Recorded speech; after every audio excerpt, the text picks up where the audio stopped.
തമിഴ്നാട് മുൻ മുഖ്യമന്ത്രി എം.കെ. സ്റ്റാലിൻ ഉപതെരഞ്ഞെടുപ്പിൽ മത്സരിച്ചേക്കും. വിജയ് ഒഴിഞ്ഞ തിരുച്ചിറപ്പള്ളി ഈസ്റ്റ് മണ്ഡലത്തിൽ മത്സരിക്കാനുള്ള സാധ്യത സ്റ്റാലിൻ തള്ളിയില്ല. അതിനിടയിൽ DMK CPIM പോര് രൂക്ഷമാവുകയാണ്. പിണറായി വിജയനെയും കേരളത്തിലെ CPIMനെയും വിമർശിച്ച് DMK മുഖപത്രമായ മുരശൊലി ലേഖനം എഴുതിയിട്ടുണ്ട്. അപ്പം ഈ റിപ്പോർട്ട് കാണാം. ഇതോടുകൂടി ഈവനിംഗ് മലയാളത്തിന്റെ സമയവും പൂർണ്ണമാവുകയാണ്.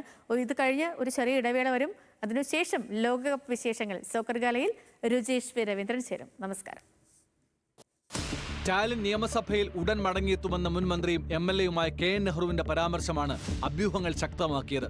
കൊളത്തൂരിലെ സ്റ്റാലിന്റെ പരാജയം പരാമർശിച്ചുള്ള വിജയുടെ പരിഹാസത്തോടെയായിരുന്നു KN നെഹ്റുവിന്റെ പ്രതികരണം.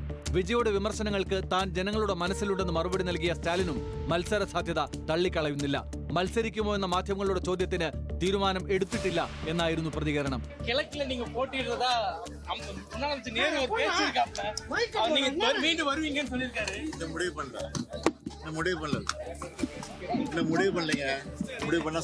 വിജയ് ഒഴിഞ്ഞ തിരുച്ചിറപ്പള്ളി ഈസ്റ്റ് ഉൾപ്പെടെ 6 സീറ്റുകളിലാണ് ഉപതെരഞ്ഞെടുപ്പ് നടക്കാനുള്ളത്. AIADMK MLA-മാർ രാജിവെച്ചതോടെയാണ് മറ്റ് 5 മണ്ഡലങ്ങളിൽ ഉപതെരഞ്ഞെടുപ്പിന് കളമൊരുങ്ങിയത്. എന്നാൽ രാഷ്ട്രീയ മത്സരം എന്ന നിലയിലാണ് സ്റ്റാലിൻ തിരുച്ചിറപ്പള്ളി ഈസ്റ്റ് മണ്ഡലം പരിഗണിക്കുന്നത് എന്നാണ് DMK വൃത്തങ്ങൾ നൽകുന്ന സൂചന. അതിനിടെ കോൺഗ്രസ് DMK സഖ്യം ഉപേക്ഷിച്ചതിനെ പിണറായി വിജയൻ അടക്കമുള്ള നേതാക്കൾ കടുത്ത ഭാഷയിൽ വിമർശിക്കുന്നതിനിടെ CPIM-ഉം DMK-യും തമ്മിലുള്ള ഭിന്നതയും ശക്തമാവുകയാണ്. DMK സമ്മതിച്ചതുകൊണ്ടാണ് ഇടതു പാർട്ടികൾ TVK-ക്ക് പിന്തുണ നൽകിയതെന്ന സ്റ്റാലിന്റെ പരാമർശം CPIM-ന്റെ സംസ്ഥാന സെക്രട്ടറി P. ഷൺമുഖം തള്ളിയതോടെയാണ് തർക്കം തുടങ്ങിയത്. സ്റ്റാലിൻ സർക്കാർ കൈക്കൊണ്ട സാമ്പത്തിക നയങ്ങൾ തോൽവിക്ക് കാരണമായെന്നും ഷൺമുഖം കുറ്റപ്പെടുത്തിയിരുന്നു.